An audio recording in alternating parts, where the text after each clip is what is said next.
In this video, I'm going to be turning these 4 clay samples into their own hikaru Dorodango, or polished mud ball, plus one special one, so stay tuned to see that.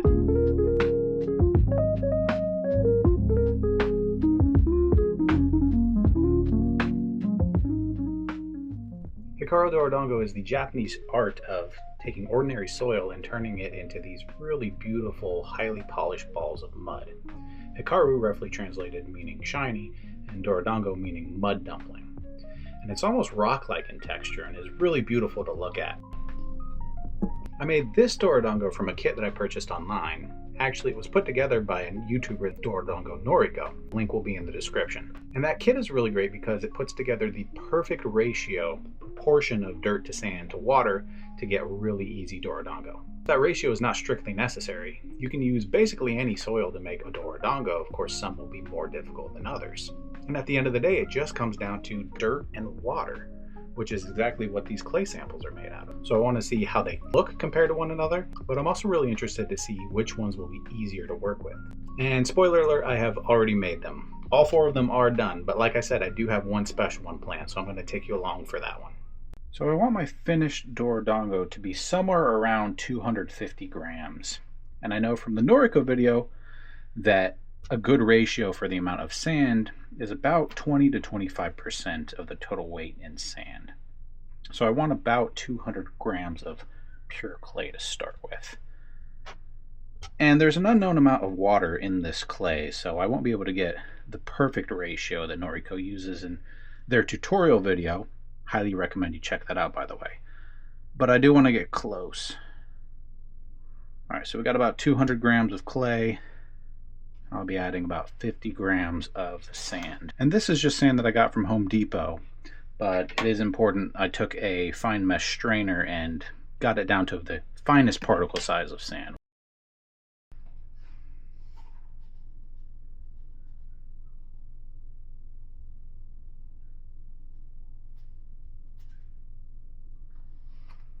Alright, so I just need to combine that and knead it all together.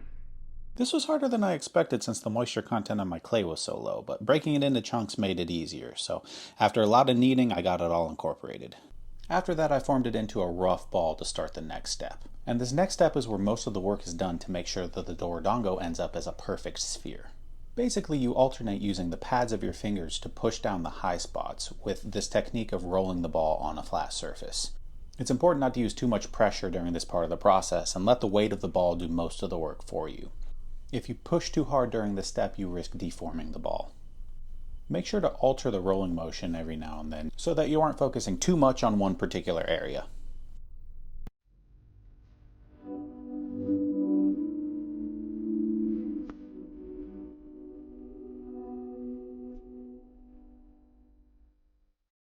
Eventually you should be left with a nice ball with minimal imperfections. A few cracks here and there are totally okay. Same with a couple of bumps and divots. We'll work those out in the next step.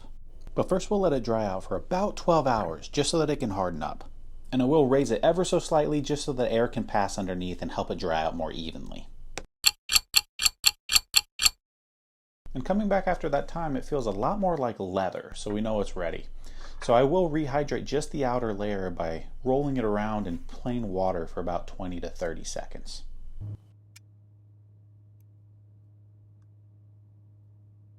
After the outside has softened up just a little, I can take a little glass jar, also dip it in water, and start running it around the edge in these large circles.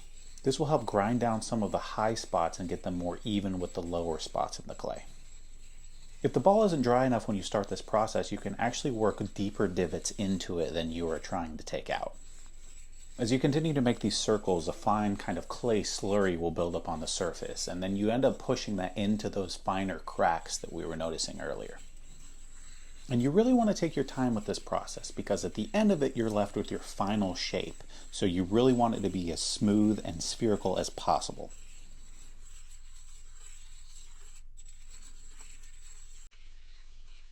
Re-wet the jar as needed just to make sure that everything doesn't get too dry.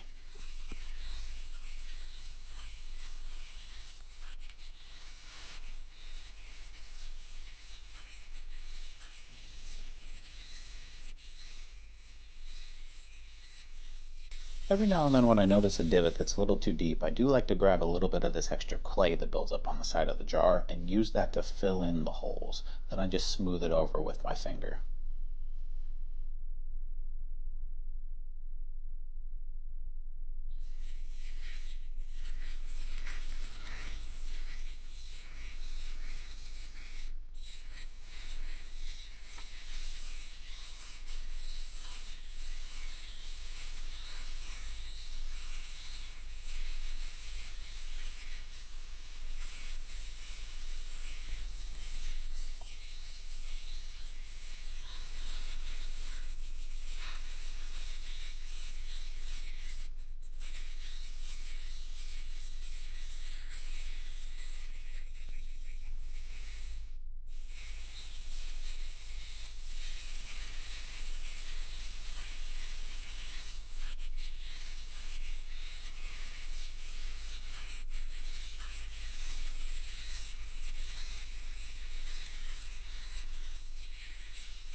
And what you're left with after all that work is the inner core of the Dorodango, which is really nice and smooth, but we need an outside edge that we can polish. And we're going to build that up in layers using really fine clay powder. In the processing video, I had a little clay slurry left over after I gathered what I could, and I let that slurry dry out completely into this powdered clay. But it's not fine enough, so I do need to put it in a mortar and pestle and grind it even finer.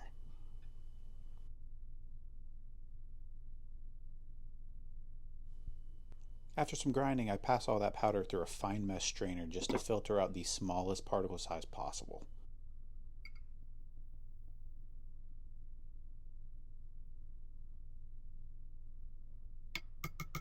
And repeat that process until you have enough.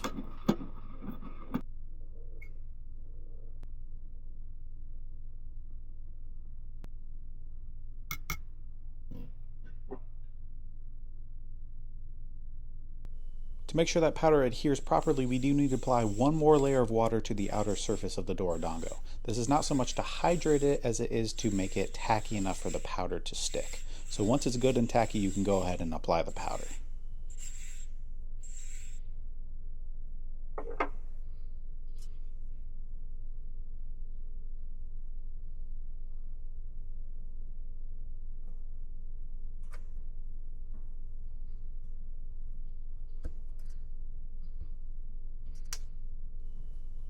Just rub the powder into the surface of the Dorodango until you're left with a fine layer over the entire thing.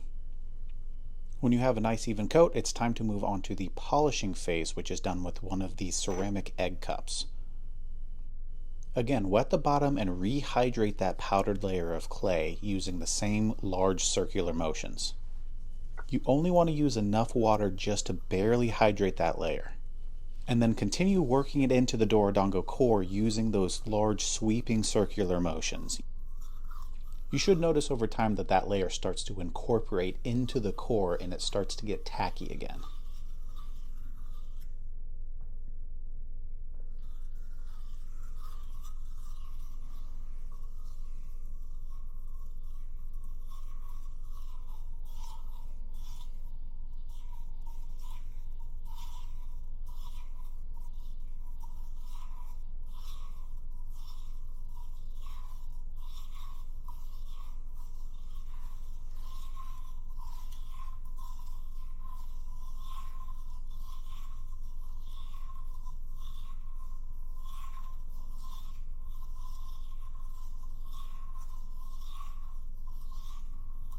When that happens, you know that it's time to add another layer of your fine powdered clay.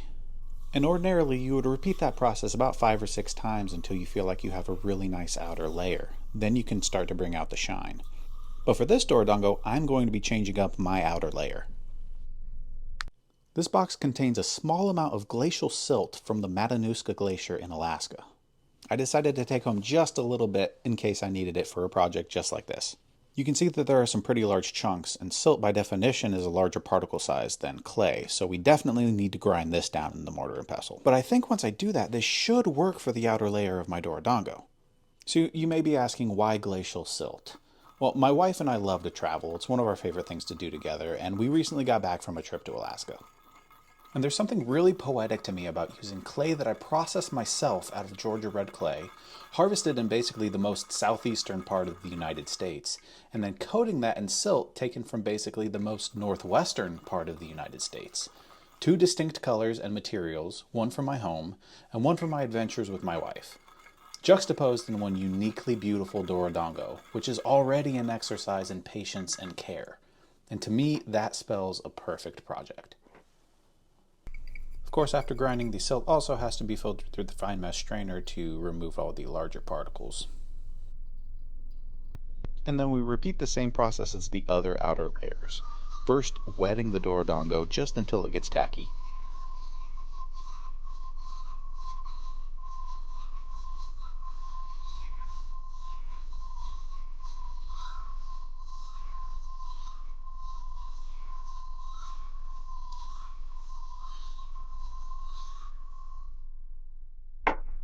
Then applying a fine layer of silt to the entire exterior surface.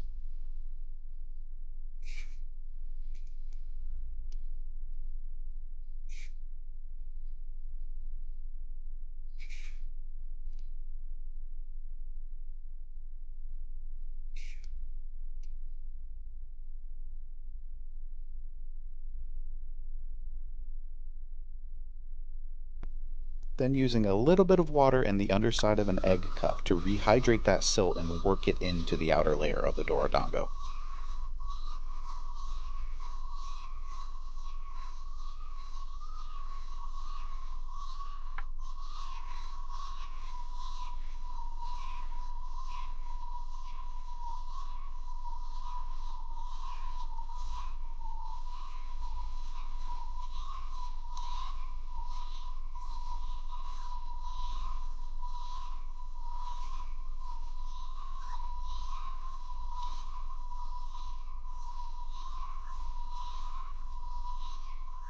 After working for a few minutes, it'll start to get tacky again, and we can repeat that whole process several more times. First, by drying the wets,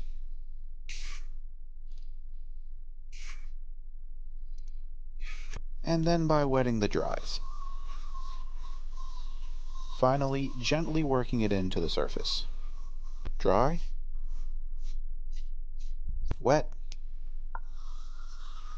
and work it all in. Again,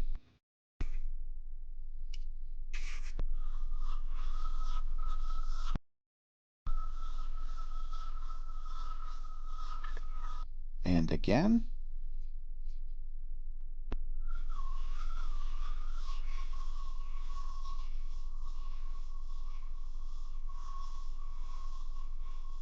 and one final time.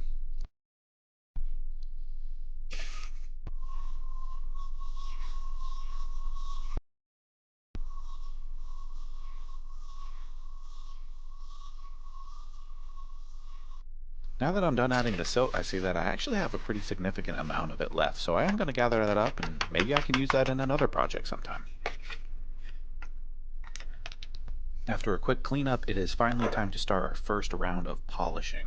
So I add the Dorodango back to a clean egg cup, and this time I'm adding a little bit of pressure downward as I turn it. This repeated downward pressure and motion really starts to compress those outer silt layers into the clay core. You'll notice that the longer you do this, the harder the Dorodango starts to feel. After about an hour, things are starting to get a little shinier, and you can actually hear the difference in how hard it is. I'm sure the oil in your skin plays a role in this process to some degree, but you shouldn't need to add any additional oils or waxes. Some people do because that makes the shining process a little bit easier, but I like the simplicity of just using dirt and water.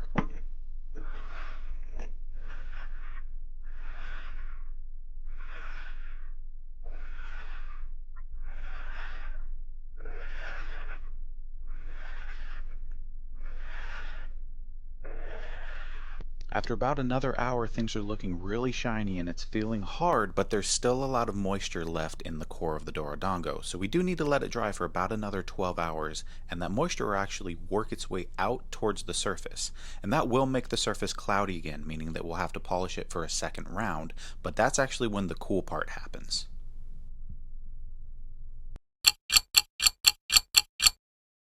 Since there is so much moisture present, everything in the Dorodango tends to look a little darker and more consistent in color than it would otherwise. So after 12 hours, all of that moisture is brought to the surface and you can polish it again and really get a cool contrast in all of the different colors and textures that the different layers of silt and clay have added.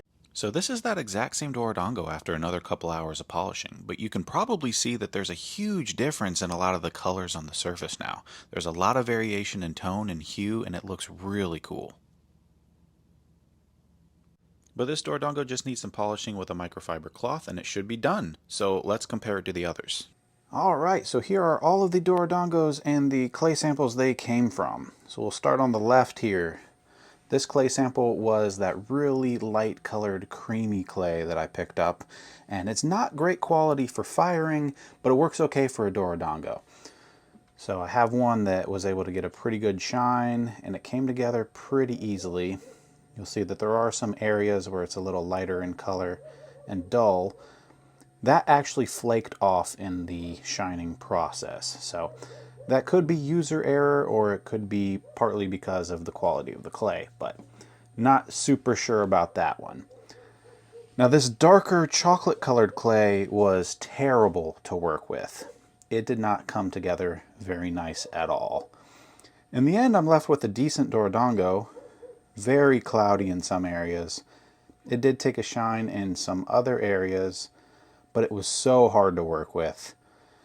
You can probably see by the texture of this clay already that it's just so crumbly and it doesn't hold together very well. And that was apparent in the process of making the Dorodango as well. It didn't stay together really easily, and actually when I was using the glass jar and the egg cup, there were times where it would just catch and dig out little divots, holes, and I would have to fill those in and basically start from scratch. So super hard to work with. Again, you can make a Dorodango out of anything, so it did come together in the end, but it took me twice as long to get any amount of shine on this finished product compared to the first sample. And this one already took a couple of hours. So really a lot of work for not a great result, but still looks pretty cool. Then we have the Dorodango from the Noriko kit. You can tell already that it's got a better shine and is much more even. This is really just a great way to make a Dorodango.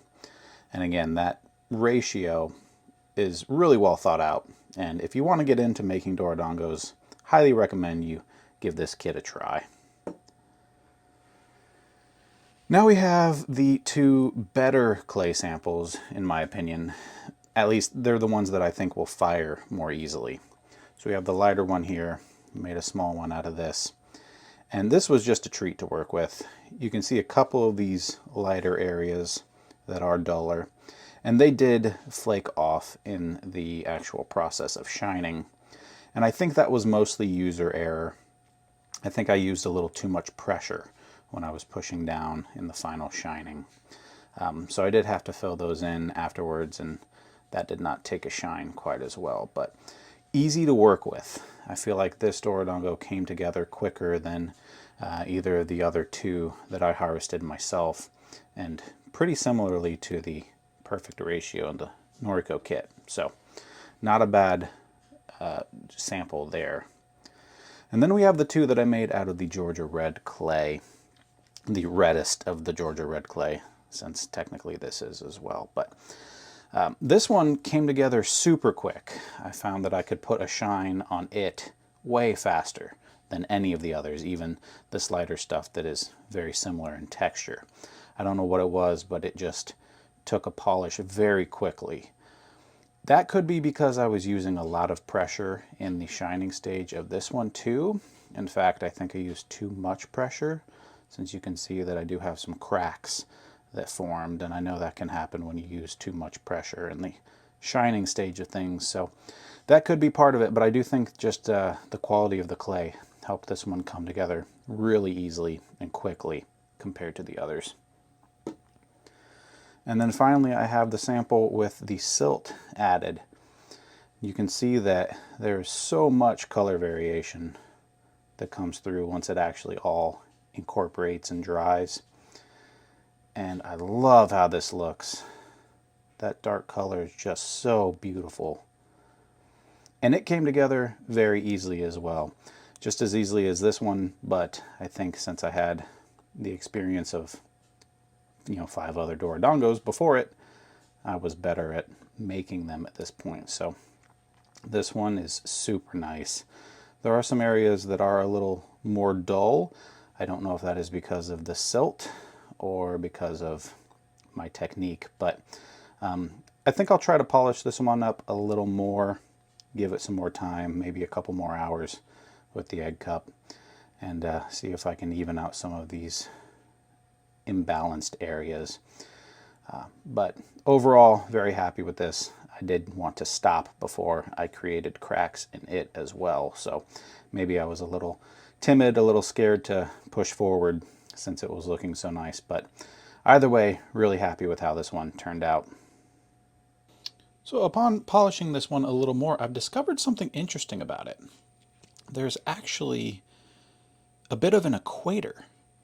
There's a line that is basically bisecting it. And on that line, it is indented slightly. If I run my finger over it, I can feel a groove. A very small one, but it's there. And I have no idea how to explain that. If you look back earlier in the video at the drying stage right before the final polishing, this is a completely spherical object then. It is totally round. There's no indication of this line going through the center. And I have no idea when it formed or how. So, a little disappointing, but very interesting. Anyway, let me know why you think that might have happened. I'm super fascinated by that. No clue. And there you have it. 6 Dorodangos out of 5 different clay samples. I had a great time making those, and if you think that it looked like fun, I definitely recommend you give it a shot. It's easier than it looks. And I do still plan on firing all 4 of those original clay samples. This dark brown one might give me some trouble, but I do have a plan for it, so subscribe to the channel if you're interested in seeing that. But for now, thanks for watching this one. We can go ahead and throw the big list of projects up on the screen and check this one off. Also be sure to subscribe to the channel if you have any interest in the other projects on the big list. Thanks for watching. I'll see you next time.